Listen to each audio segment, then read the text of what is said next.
Namimah dia yang berbicara, dia yang berkata-kata dengan tujuan untuk memecah dua belah pihak, tapi kalimatnya dia yang mengeluarkannya dengan tujuan yang tidak baik, agar terjadinya terputusnya silaturahim atau terjadinya perpecahan, pertengkaran dan lain sebagainya daripada dua belah pihak yang diadunya. Tapi kalau mempunyai dua lisan, bedanya adalah contoh A, B dan C. B di sini di tengah-tengah. Nah, A dan C sedang bertikai. Tamam. Lalu dia berbicara si A ini tentang si C. Maka si B peranannya, apa yang didengarnya dari pembicaraan si A disampaikannya kepada si C dengan bahasa yang bertujuan untuk menambah panas suasana antara permusuhan si A dan si C ini tadi. Setelah dia sampaikan dengan bahasa dan penyampaian yang tidak seperti yang disampaikan oleh si A terhadap si C, maka si C ini pun menjawab apa yang didengarkan, disampaikan lagi oleh si B kepada si A dengan bahasa pun yang tidak sesuai dengan yang telah diucapkan oleh si C terhadap si A. Dia mengkonsumsi sumber secara langsung, akan tetapi disampaikan kepada dua belah pihak bertentangan dengan apa yang dia dengar dan dapatkan dari kata-kata tersebut. Nah, ini punya dua lisan namanya ya. Oleh karena itu Nabi Shallallahu Alaihi Wasallam beliau bersabda, barang siapa mempunyai dua wajah di dunia, ia pun mempunyai dua lisan dari api neraka di hari kiamat. Naudzubillah min dzalik. Nah, ini artinya bedanya dikit aja ya, antara namimah itu dia yang menciptakan kalimat, tapi kalau ini dia yang membalikkan kalimat yang dia dapatkan. Tujuannya sama, agar dua belah kubu dan pihak tetap berseteru, tetap tegang, tetap hancur kalau bisa, tambah bermusuhan. Dan ini daripada afat lisan yang ke-17 seperti yang dikatakan Imam Al-Ghazali. Kamu dapati sejahat-jahat hamba Allah di hari kiamat siapa? Orang yang mempunyai dua wajah, yaitu membawa omongan orang ini kepada orang itu, tapi dengan kalimat yang tidak sesuai dengan yang diomongkan oleh orang itu, dan membawa omongan orang itu kepada orang ini dengan kalimat yang tidak sesuai dari apa yang disampaikan oleh orang ini. Nah, gitu. Dia balikkan kalimatnya, dia bumbui lagi, diraciknya tuh kalimatnya. Paham sampai di situ ya? Dia mendengarkan si B ini, tapi diraciknya lagi, disampaikannya kepada si C. Si C menjawab, didengarkan, diraciknya lagi, disampaikannya kepada si A. Ini bermuka dua namanya.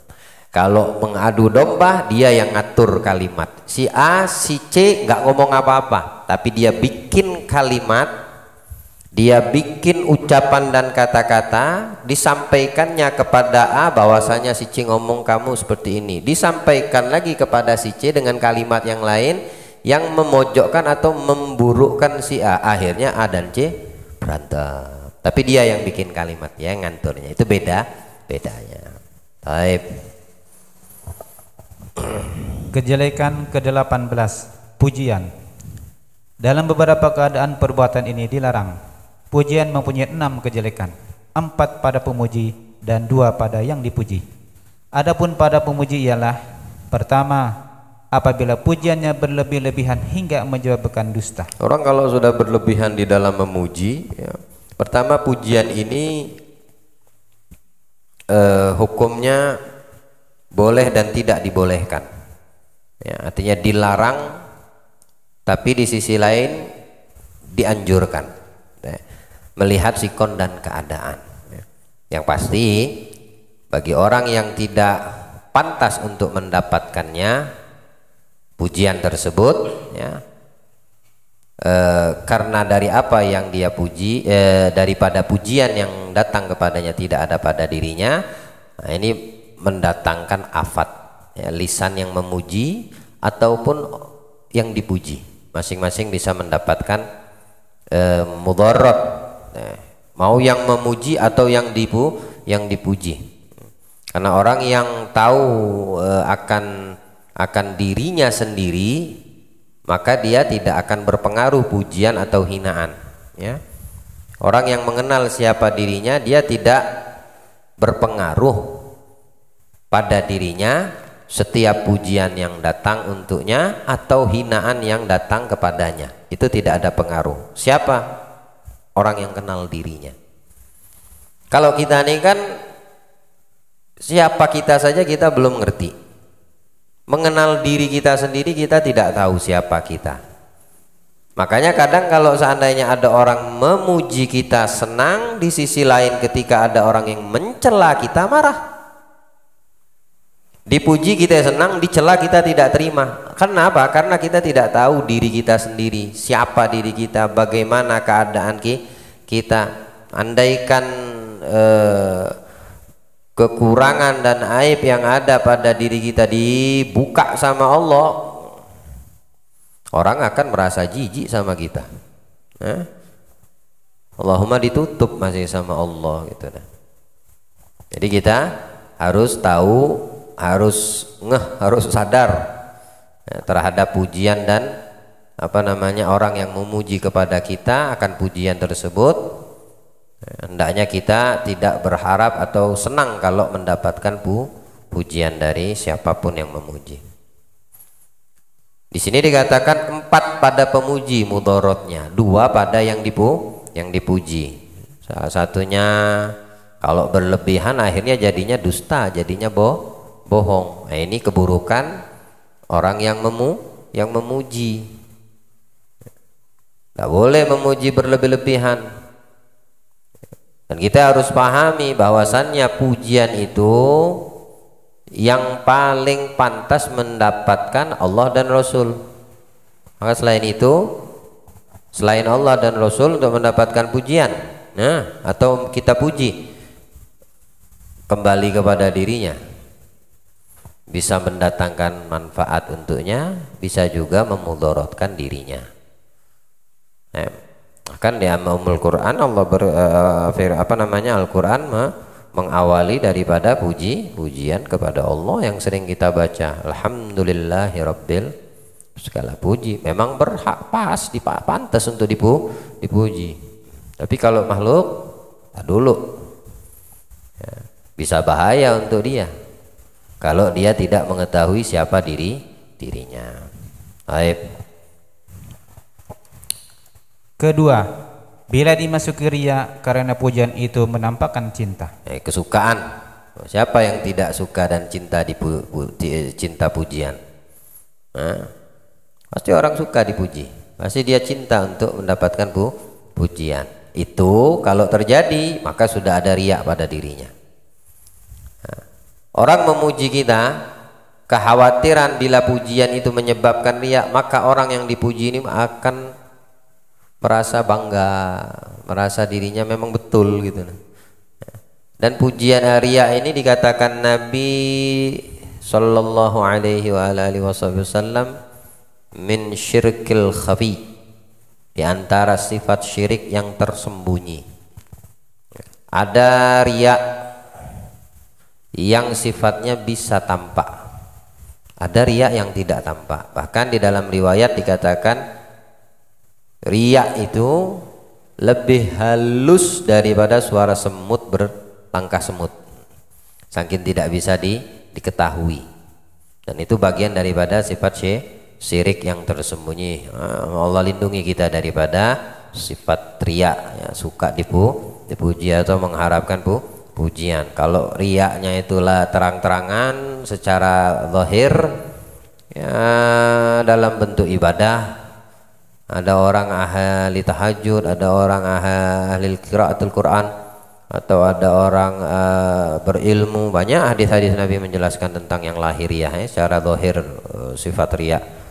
Ada orang yang amalnya semua amal akhirat, ada riya secara zahir, ya. Dia melakukan itu supaya orang mengatakan dia seperti ini, dia ahli ibadah, dia ahli sedekah, dia ahlul karam, dia ahlul Quran, dia ahli shaum puasa, dia ahli tahajud, dia ahlul majalis.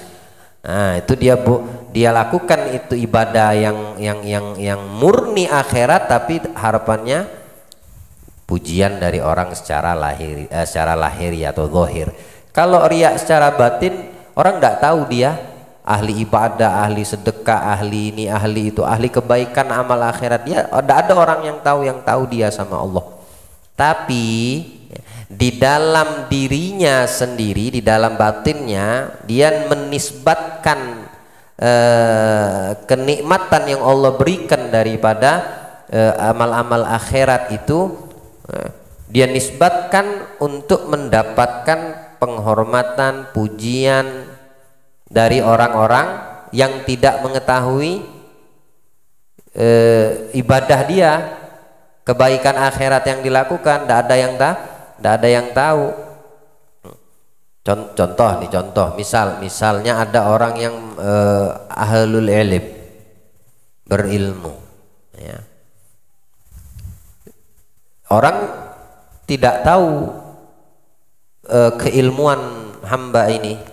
Dia alim, dia berilmu, dia ahli ibadah, ahli sholat. Lalu ini orang belanja, bernegosiasi, lalu dinisbatkannya dengan keilmuannya, kealimannya yang tidak diketahui oleh orang yang menjual ini, ya, supaya dia mendapatkan diskon atau korting yang gede.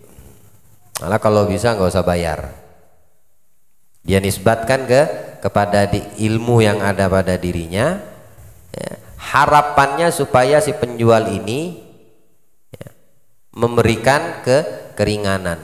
Ya. Kalau mau tawar-menawar, ya tawar-menawar saja, tapi jangan menisbatkan ibadah yang tidak diketahui oleh orang yang kamu kerjakan, ya, agar tujuan yang kau inginkan kamu dapatkan. Tidak boleh yang seperti itu. Nah, itu namakan riya, tapi tidak ada yang tahu. Dia yang tahu karena dia menisbatkan ibadah akhirat atau kemurnian amal akhirat yang dikerjakan, yang diketahui hanya oleh dirinya sendiri, untuk mendapatkan, ya, pujian dari orang, untuk mendapatkan kemurahan dari orang yang ada di hadapannya. Nah, ini dikatakan bagian daripada riya yang tersembunyi. Orang tidak tahu bagaimana ini dia ahli ibadah karena dia sendiri yang tahu. Tapi dia menisbahkan amal akhirat, murni akhiratnya itu untuk mendapatkan sesuatu pujian. Ya, dia mengharapkan itu. Ya, dia mengharapkan itu. Ini juga dikatakan Imam Ghazali bahaya bagi orang yang memuji, ya, terhadap pujian tersebut. Baik. Ketiga, terkadang ia mengatakan sesuatu yang tidak berwujud dan tidak diketahuinya. Berlebihan. Ya, dia tidak mengetahui sesuatu yang tidak ada, yang tidak pernah dia lihat. Anda memuji saudara Anda, teman Anda, tapi Anda tidak pernah melihat apa yang Anda lontarkan terhadap pujian tersebut, atau mendengar dari orang lain, ya. Itu buruk sekali, itu pujian yang seperti itu. Karena itu bahayanya bagi yang memuji. Beda kalau dia melihat. Ketika kita melihat pun jangan pernah memberikan terhadap pujian tersebut satu pemastian. yang saya tahu, itu kalimatnya. Ya, yang saya ketahui, karena mungkin saja kamu tidak tahu. Beda dengan itu orang ahli ibadah, kamu memastikan gitu, memastikan sesuatu yang kamu tidak ketahui, apakah yang kamu pastikan itu betul adanya atau tidak. Nah, makanya jangan pernah mengatakan sesuatu yang tidak berwujud, yang tidak pernah kamu lihat, yang tidak pernah kamu saksikan, karena itu bisa membahayakan untuk kamu di saat kamu memberikan pujian kepada orang tersebut. Tamam. Baik. Keempat, menggembirakan orang yang dipuji sedang ia seorang yang zalim atau fasik. Perbuatan itu tidak boleh. Ini yang keempat bagi yang pemuji, ya, orang yang memuji. Dia tahu ini orang zalim, cuma dipuji cuma untuk apa? Membahagiakan yang dia puji. Bahkan di dalam riwayat orang yang zalim, orang yang fasik itu kalau bisa jangan dipuji, dicela. Supaya apa? Supaya tidak tambah banyak perbuatan zalim yang akan dilakukannya atau fasik di atas muka bumi Allah. Jangan pernah dipuji orang berbuat zalim atau orang yang berbuat fasik. Kalau dipuji tambah jadi fasiknya, tambah jadi zalimnya. Yang seperti ini harus dikatakan, diungkap bahkan kezalimannya supaya dia malu dan dia sadar bahwasanya perbuatannya ini salah gitu. Nah, tapi kalau sudah dipuji untuk membahagiakan dia, seolah-olah kamu yang memuji itu membetulkan perbuatan zalim tersebut yang dilakukannya, tambah jadi dia. Atau membetulkan perbuatan maksiat fasik yang dia lakukan, itu tambah jadi fasik dan maksiatnya. Karena pujian kamu itu untuk membahagiakan fasik atau zalim yang dilakukan. Wah, hakada. Ini 4 bahaya untuk bagi orang yang memuji. Baik. Nabi SAW bersabda, Innallaha ta'ala yaghdabu idza mudihal fasik. Sesungguhnya Allah Ta'ala marah bila orang fasik dipuji. Adapun orang yang dipuji, maka pujian itu membahayakan diri dari 2 sisi. Pertama, menimbulkan kesombongan dan kebanggaan padanya. Dan kedua, apabila dipuji dengan kebaikan, ia merasa senang dengan itu sehingga lupa kekurangan dirinya dan berkurang usahanya untuk mendapat kebaikan. Itulah sebabnya Nabi SAW bersabda, qata'ta unuqa sahibika wa ihaka lau sami'aha ma aflaha. Engkau memotong leher temanmu, awaslah, jika mendengarnya tidaklah ia beruntung. Sayyidina Abu Bakar As-Siddiq radhiyallahu taala anhu arda, jangankan kita manusia, namanya beliau itu dipuji Allah langsung, yang memberikan pujiannya kepada sahabat Abu Bakar, ya, peristiwa di Gua Thur misalnya. Nah, itu pujian namanya disebut sama Allah di dalam Al-Quran. Tapi lihat bagaimana kebijaksanaan sikap beliau yang memang pantas untuk dipuji, ya, oleh kita manusia ataupun orang-orang yang ada di sekitarnya, ya, di zamannya beliau. Nabi pun memberikan pujian langsung kepada Abu Bakar, kepada Umar bin Al-Khattab, ya. Bahkan di dalam riwayat, walaupun hadisnya dhaif, Nabi itu pernah mengatakan, kalau bukan aku diutus sebagai Rasul, maka engkau Umar. Sampai Nabi mengatakan pujian memuji Umar sehebat itu. Apa sebab? Ya, Umar itu orang yang menegakkan hak yang dan batil. Tidak ada di zaman kepemimpinan beliau itu melainkan syariat itu betul-betul tegak. Jangankan yang ada di kota Madinah atau di Haramain sekitarnya, yang jauh daripada Mekah Madinah pun seperti itu. Peristiwa di Mesir misalnya, air sungai Nil itu minta tumbalnya milih lagi. Sebutkan ini ceritanya di Syarah Arba'in. Minta tumbal setiap tahun, kalau enggak airnya enggak naik-naik, surut terus. Kerja siapa itu punya? Siapa lagi kalau bukan iblis, jin, setan, sekutunya. Tumbalnya milih, tumbalnya harus perempuan masih perawan, gadis. Bayangin, dilaporkan ke Umar di Madinah, dilaporkan ke Umar ke Madinah, ditulis surat sama Sayyidina Umar, lemparkan ini suratku sungai Nil, langsung naik, tidak pernah surut lagi itu air. Apa isi suratnya? Sayyidina Umar ngomong sama air itu, wahai air, wahai sungai, kamu ini mengalir atas kehendakmu sendiri atau atas kehendak Allah. Dari itu tidak berani lagi air itu surut, melainkan pasang terus. Nggak ada, hilang semua namanya keyakinan tumbal ini tadi, hilang semua. Ya. Ada yang menyebabkan itu terjadi, takut dengan surat yang tertulis di situ Umar bin Al-Khattab, tulisannya Umar yang dilemparkan ke itu sungai. Seorang anak pemimpin gubernur di Mesir yang tidak berlaku adil karena abahnya seorang gubernur, melaporlah ini Pak Yahudi lagi ke Madinah, menceritakan keadaan dirinya, ya, perlakuan anaknya seorang gubernur Muslim seperti itu. Akhirnya diambil potongan tulang sama Umar yang didapatkan, lalu digaris sama Umar. Garis gitu aja. Udah bawa ini kasih gubernurmu, kata Umar bin Khattab. Aku nih jauh-jauh datang ke sini mengeluh, pulang bawa tulang cuma begaris. Bingung lah ini orang tadi. Ya. Bingung orang Yahudi ini, bingung. Udah jauh-jauh dari Mesir ke sini, memberitahukan keluh kesahku kepada pemimpinnya orang Muslim Umar bin Khattab akan perilaku anak seorang gubernur di Mesir, disuruh balik cuma bawa tulang begaris.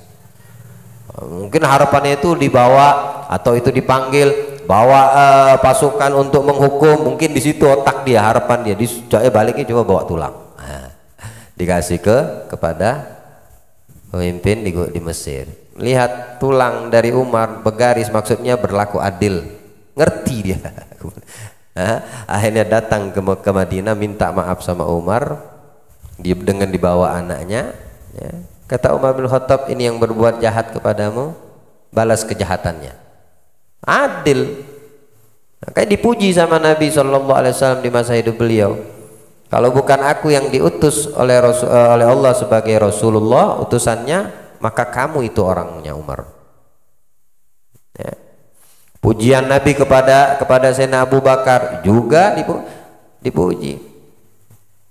Pantas mereka itu untuk mendapatkan pujian. Selama kalau yang mujinya Nabi apalagi gitu. Tapi kalau yang memuji selain daripada Allah dan Nabi, sesama kita memuji. Nah ini ada satu doa yang pernah diajarkan oleh Sayyidina Abu Bakar ketika beliau mendapatkan pujian dari orang yang ada di sekitarnya.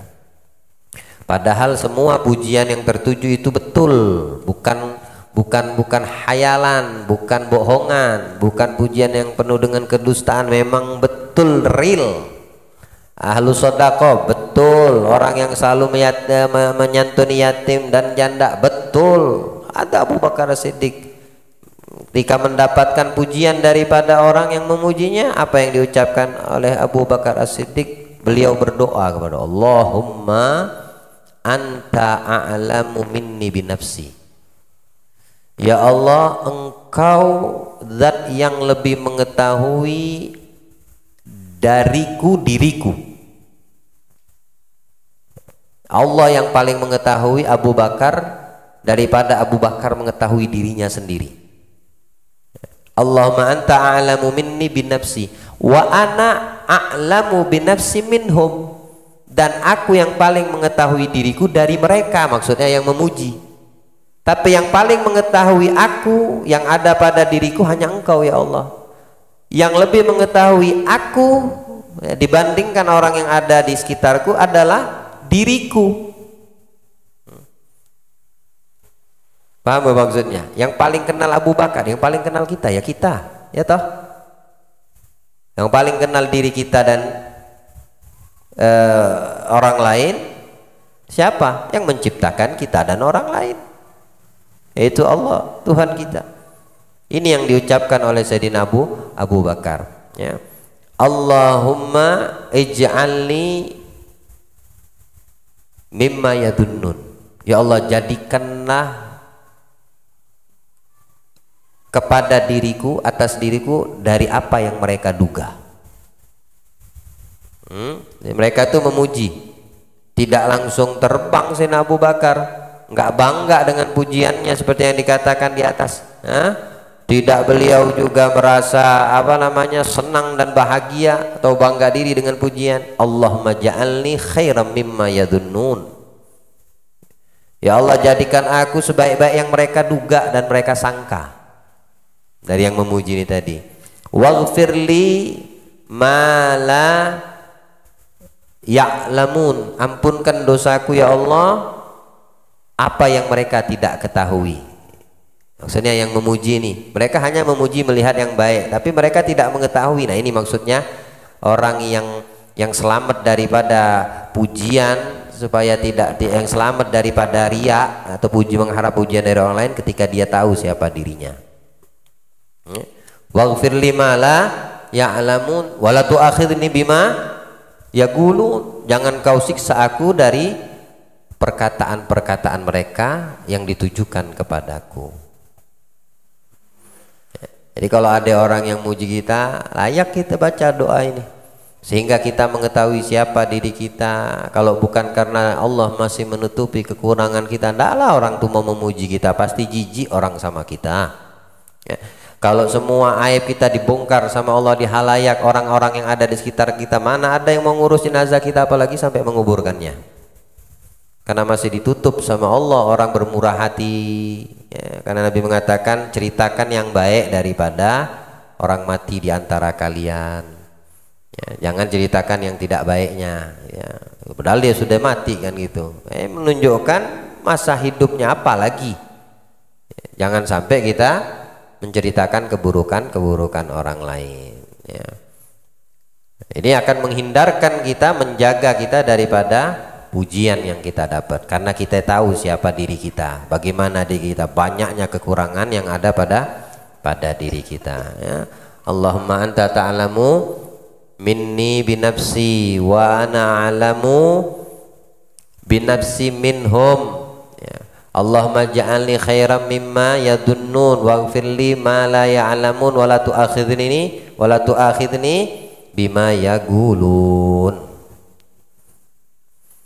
Allah melindungi hati kita. Semoga Allah senantiasa memberikan makna pemahaman akan siapa diri kita yang penuh dengan banyak kekurangan, dan menjadikan kita selalu bercermin atas banyaknya kekurangan sehingga kita tidak menilai dan melirik kepada kekurangan orang lain. Amin Allahumma amin. Baik. Kejelekan ke-19 tentang kelalaian terhadap kesalahan-kesalahan kecil dalam maksud omongan, terutama yang berkaitan dengan Allah dan sifat-sifatnya. Misalnya, Zaifah berkata bahwa Rasulullah SAW bersabda, la yaqul ahadukum ma syaa Allah wa syi'tu walakin liyaqul ma syaa Allah tsumma syi'tu. Janganlah seseorang dari kamu berkata, apa yang dikehendaki Allah dan aku kehendaki, tetapi katakanlah apa yang dikehendaki Allah kemudian aku kehendaki. Hal itu disebabkan atof, kata penghubung mutlak, dapat menimbulkan dugaan mempersekutukan, menyamakan, bukan membedakan, ya. Masya Allah wa syi'tu, jika Allah berkehendak dan aku kehendaki. Ini ada seorang laki-laki datang kepada Rasul Sallallahu Alaihi Wasallam menceritakan beberapa permasalahan untuk mendapatkan solusi dari Nabi. Nabi pun memberikan beberapa bagian jawaban akan pertanyaan dan solusi yang diharapkan. Lalu pemuda ini, laki-laki ini berkata kepada Rasulullah, apa yang dikehendaki Allah dan engkau kehendaki ya Rasulullah? Apa yang Allah kehendaki dan yang engkau kehendaki wahai Rasulullah? Setelah mendapatkan jawab itu, jawaban dari Nabi atas solusi yang diharapkannya. Mendengarkan itu, Nabi bertanya kepada, apakah engkau menjadikan aku sebanding dengan Allah, padahal Allah tidak bisa dibandingkan dengan makhluknya? Maka katakanlah atas kehendak Allah, kemudian jangan dan. Kalau dan itu dikatakan di situ mutlak kata penghubung atof itu, wa-nya itu. Jadi jangan katakan masya Allah jika Allah berkehendak, wasyi'tu dan aku berkehendak. Tapi katakan masya Allah tsumma syi'tu. Jadi itu pemisah. Yang berkehendak Allah baru aku, ya, atas kehendak dari Allah mengikuti yang dikehendakinya, yang dikehendaki olehnya Allah. Ya. Jadi tidak ada di situ makna yang berbarengan, yang rata, yang sama, ya, atau tidak adanya di situ, atau tidak adanya di situ perbandingan. Harus berbeda, jangan dibandingkan Allah dengan makhluk gitu. Sekalipun itu seorang nabi dan rasul, ya. Jadi atas kehendak Allah, kemudian atas kehendakmu, bukan apa yang Allah kehendaki dan engkau kehendaki ya Rasulullah. Ditegur sama Nabi, kamu membandingkan aku, ya, menyetarakan aku dengan Allah, ya, tidak seperti itu. Allah berkehendak, dengan apa yang dikehendaki oleh Allah baru aku, ya, juga mengikuti kehendak Allah. Seolah-olah Tuhannya ada dua gitu, ya. Gambarannya seperti itu.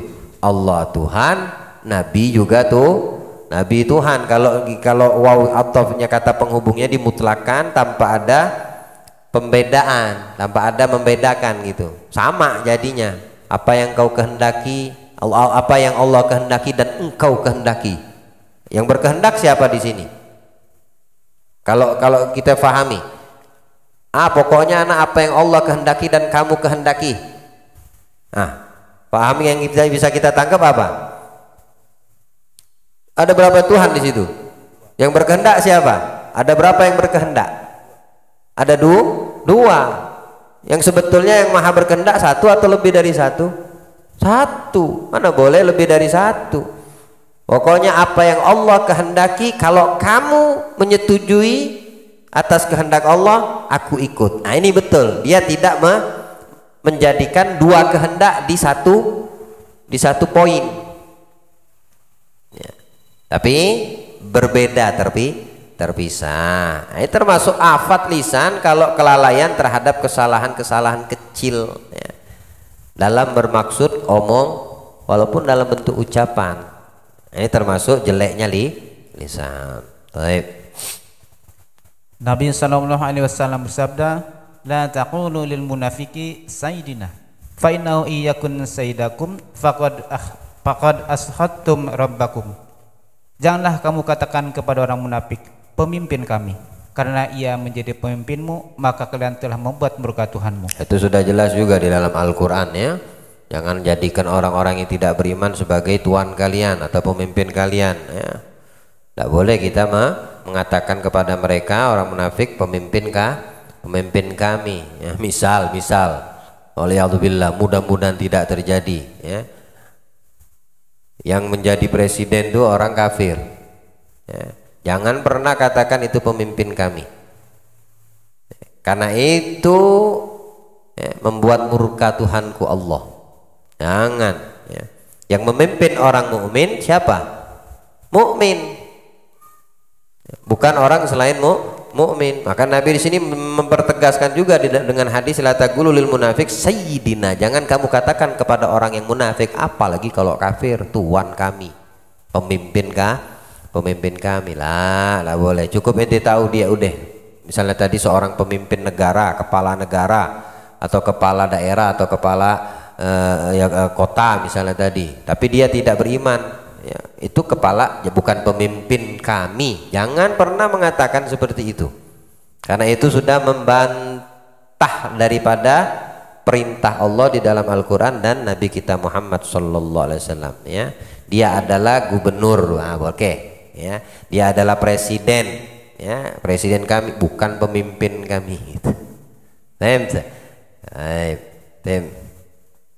Nabi SAW bersabda, "Man qala ana bari'um minal Islam fa in kana shadiqan fa huwa kama qala wa in kana kadziban falaysa yarji'u ilal islami salimah."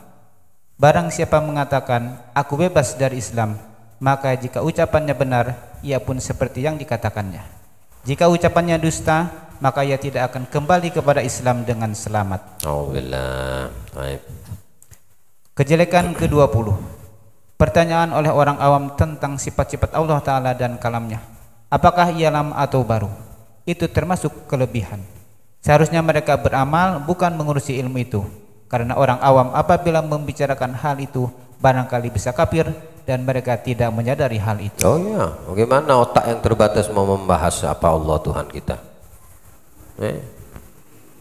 Yang menciptakan kita mau dibahas dengan keterbatasan akal kita manusia, ya tak? Mana bisa kita membahas yang menciptakan kita? Kenapa? Karena keterbatasan akal yang Allah berikan kepada kita. Sifat-sifat Allah wes cukup yang kita ketahui, jangan lebih daripada itu.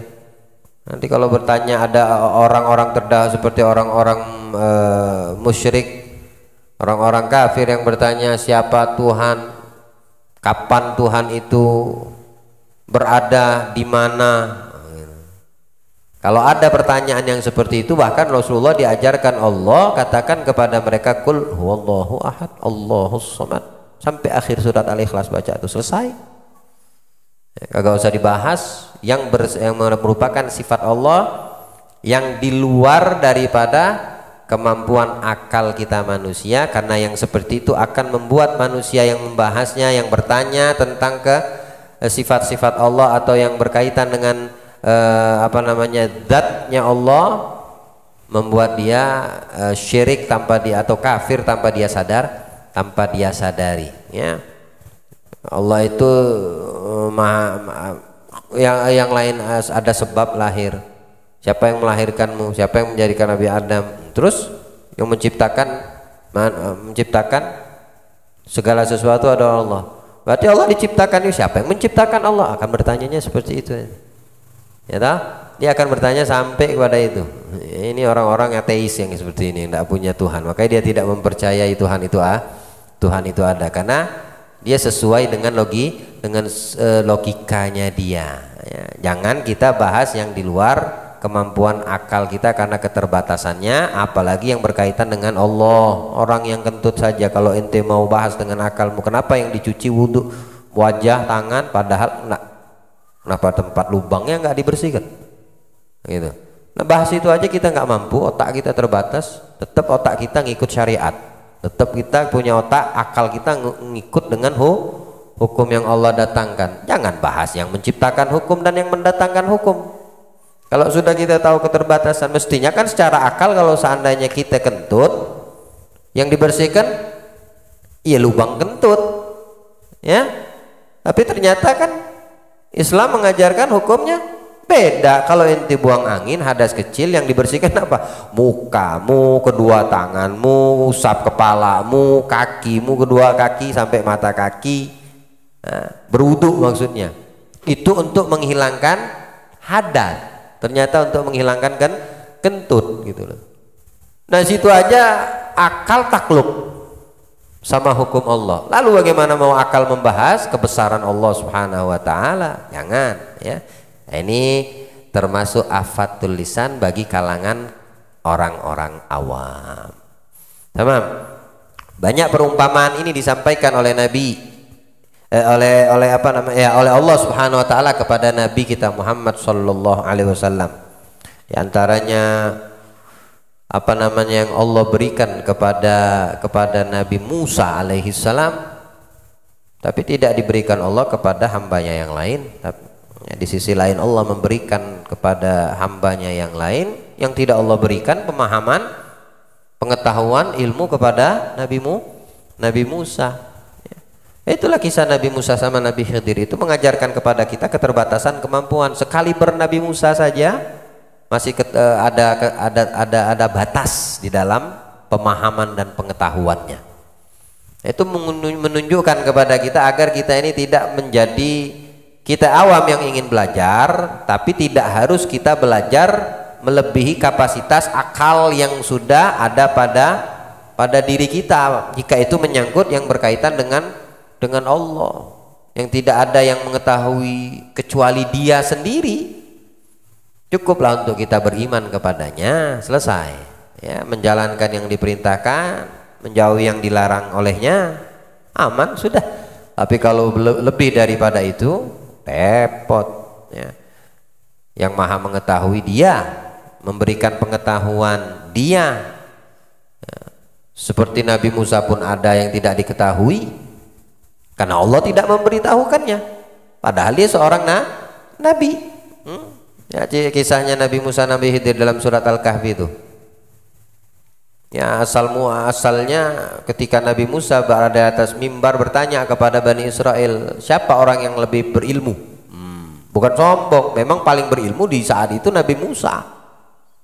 Ya, mukjizatnya bisa berdialog dengan Allah. Adakah yang lebih berilmu dariku? Tidak ada yang jawab. Allah yang memberitahu, ada. Ada hamba kami, nah gitu nah. Menunjukkan apa? Artinya bahwasannya semua yang kau ketahui dari ilmu yang kau dapatkan wahai Musa, tidak semuanya kamu itu ketahui. Ya, ada yang kamu ketahui dan ada yang tidak kamu ketahui. Ada yang kamu bisa dan ada yang kamu tidak bisa. Teman, Nabi Muhammad tidakkah diajarkan seperti itu? Oh iya, ketika Nabi ditanya kapan kiamat datang, apa jawab Nabi? Tanggal sekian, bulan sekian, tahun sekian. Ya, nggak bisa. Nabi pun tidak tahu hal-hal yang menunjukkan yang Maha mengetahui adalah hanya Dia, Allah. Dan mengajarkan kepada kita bahwasannya kita punya akal ini memiliki keterbatasan. Jangan sekali-kali melampaui batasan tersebut, apalagi kalau itu yang berkaitan dengan kebesaran Allah, zatnya, sifatnya. Jangan, karena kita ini ciptaannya, memori kita ini dibatasin sama Allah. Tapi Allah yang maha luas, yang maha mengetahui. Nabi Musa bertanya seperti itu, nggak ada yang jawab. Bani Israel, Allah yang langsung jawab. Siapa ya Allah? Penasaran Nabi Musa, dikasih tahu sama Allah. Apa ceritanya itu dalam Al-Quran? Fawajadna abdan min ibadina ataina rahmatan min indina. Fawajadna abdan min ibadina ataina rahmatan min indina wa 'allamnahu min ladunna ilma. Coba buka. Coba buka ayat ke surat Al-Kahfi, ayat berapa itu? 50-an kah? 50-an atau 60-an? Kalau saya yang salah kalimatnya atau ayatnya bantu. Saya kasih tahu. Apa tadi ayatnya?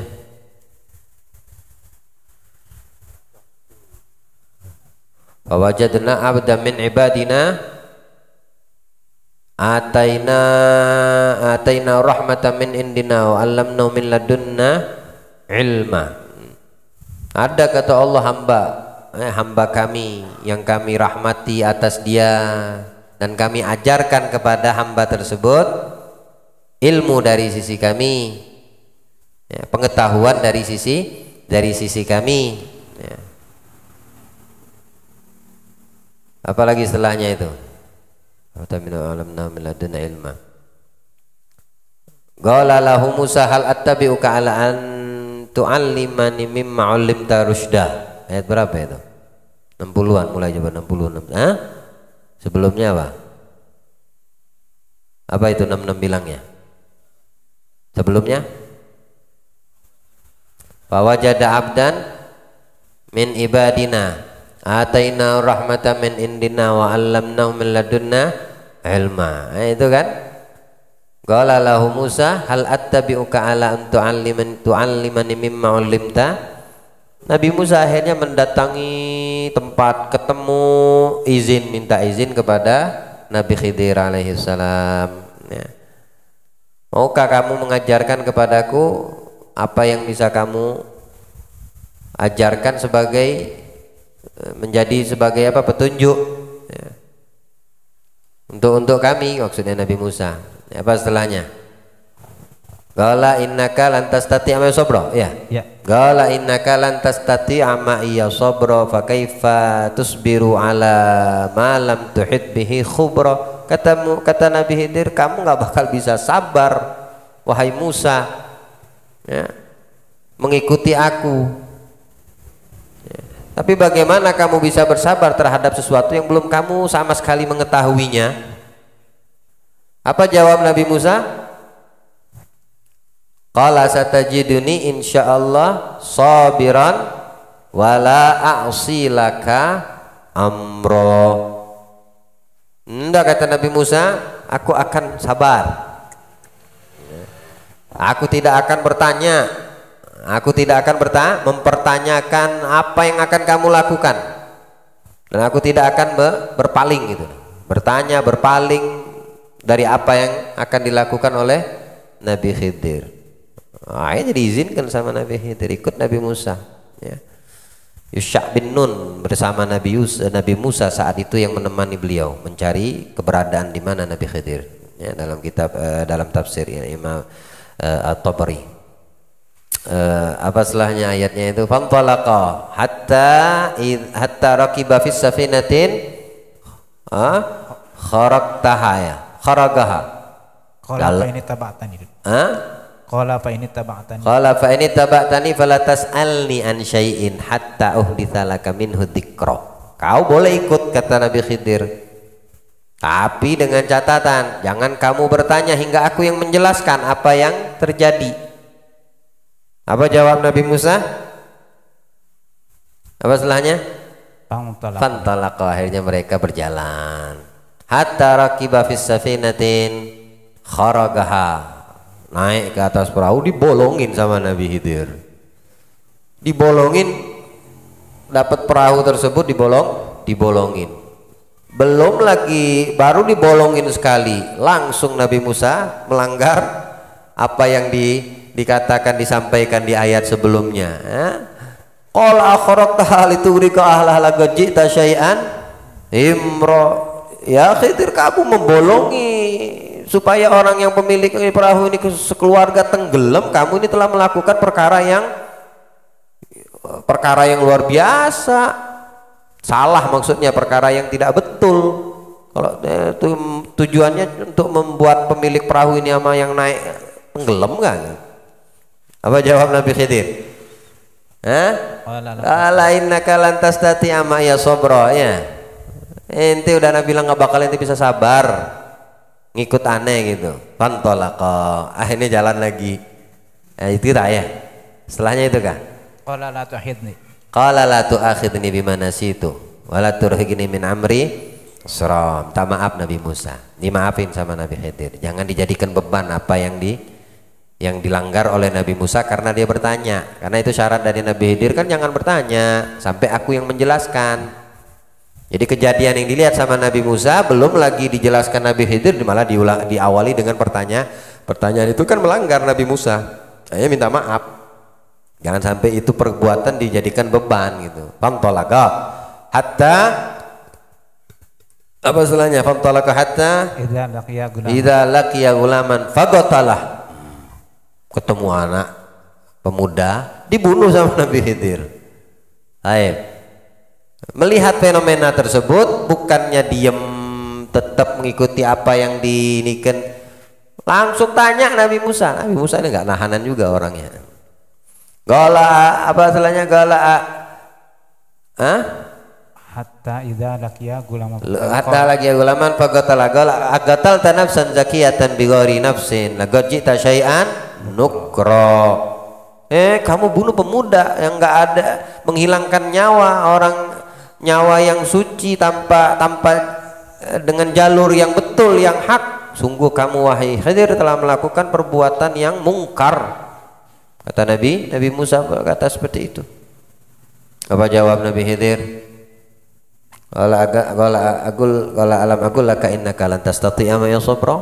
Udah kukatakan kamu udah bakal bisa sabar. Artinya semua yang Allah berikan kepada Nabi Khidir dalam pengetahuan tidak didapatkan pada Nabi Musa. pengetahuan tersebut. Allah yang maha mengetahui. Jadi otak kita jangan bahas sesuatu yang kita memiliki kapasitas akan kebesaran Allah. Nah, ini dari kisah ini mengajarkan kepada kita, ya. Al-Quran itu menjelaskan semua kepada kita. Bahkan Nabi SAW memperjelas daripada apa yang Allah sampaikan kepada Nabi kita Muhammad Sallallahu Alaihi Wasallam. Hingga dijelaskan oleh Nabi Khidir kepada Nabi Musa. Satu lagi rumah yang dihancurkan itu apa ayat setelahnya? Fantalaqa hatta idza ataya ahlal qaryatin at'ama fa abau ayyudayyifuhuma fawajada fiha jidaran yuridun an yanqadha fa aqama qala law syi'ta lattakhadhta alaihi ajra. Jalan lagi ngelihat ada rumah dirobohkan, dibangun. Kata Nabi Musa, kalau kau mau ambil upah. Nah, dijawab terakhir sama Nabi Khidir, qala hadza firakum baini wa bainuka. Bainik. Hah? Wa bainik. Ada firaku baini wa bainuka. Terus saunabbiuka bita'wili ma lam tastati' alaihi sabra. Ini ku ceritakan kata Nabi Khidir kepada Nabi Musa yang kau tidak bisa bersabar terhadapnya. Greget Nabi Khidir. Belum udah ku bilang jangan kau bertanya, malah kau bertanya. 3 kali kejadian. Nah, ini sudah perpisahan antara kita. Tapi sebelum itu aku akan menjelaskan kepada wahai Musa. Apa pertama penjelasannya?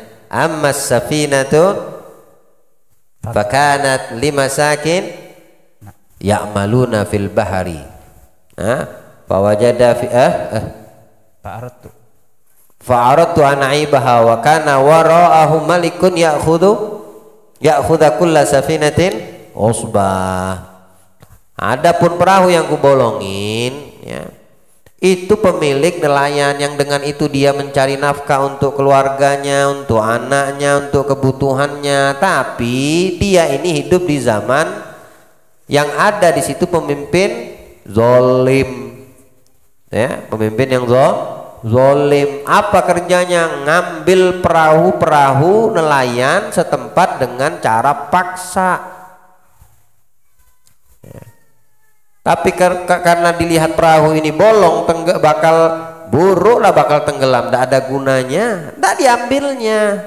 Saat raja itu lewat untuk merampas, lihatnya bolong, nggak jadi. Lewat raja zalim, orang-orang pemimpin zalim ini tinggal tambel aja itu, yang ini bisa lagi dia cari nafkah. Nah, Nabi Musa tidak tahu itu, dijelaskan sama Nabi Khidir. Apalagi istilahnya?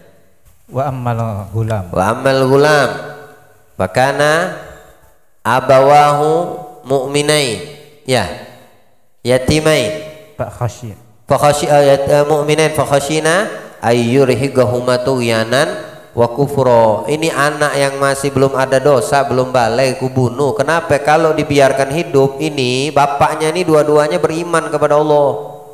Kalau dibiarkan hidup, nanti besarnya bapaknya akan kafir, keluar dari keimanan gara-gara anak. Makanya dibunuh. Supaya apa dibunuh? Supaya bapaknya tidak ngikut keyakinan si anak. Fa'aradtu an aibaha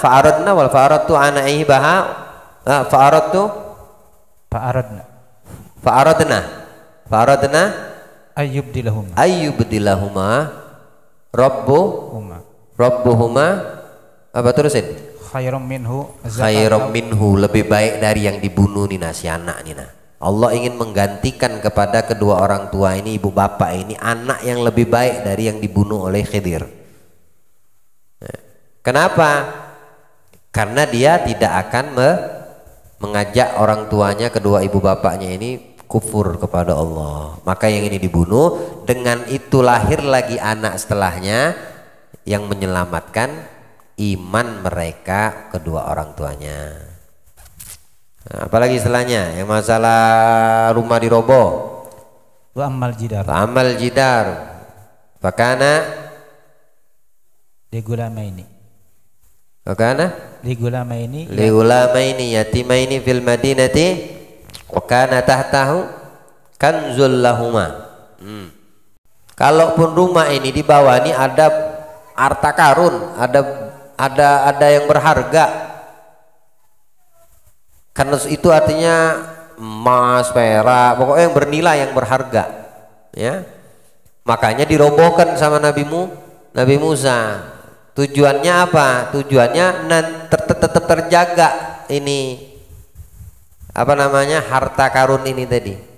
Bahkan tidak, ulama tafsir mengatakan itu bukan tahunan puluh, ratusan tahun setelahnya baru didapatkan oleh anak keturunan pemilik tanah ini tadi. Ya. Coba setelahnya ayat itu. Bahkan tahta makan zulahuma Wakana abuhuma solihan. Orang tua ini orang yang soleh. Kalau seandainya tidak diambil, kalau seandainya tidak dihancurkan ini bangunan, nanti diambil sama orang, ya. Akhirnya keturunannya tidak ada apa-apa lagi. Allah ingin menggantikannya, ya. Apa dengan apa? Ayubatilahuma Fa'arada rabbuka ayyabluga asyuddahuma wa yastakhrijakan jahuma rahmatan min rabbik.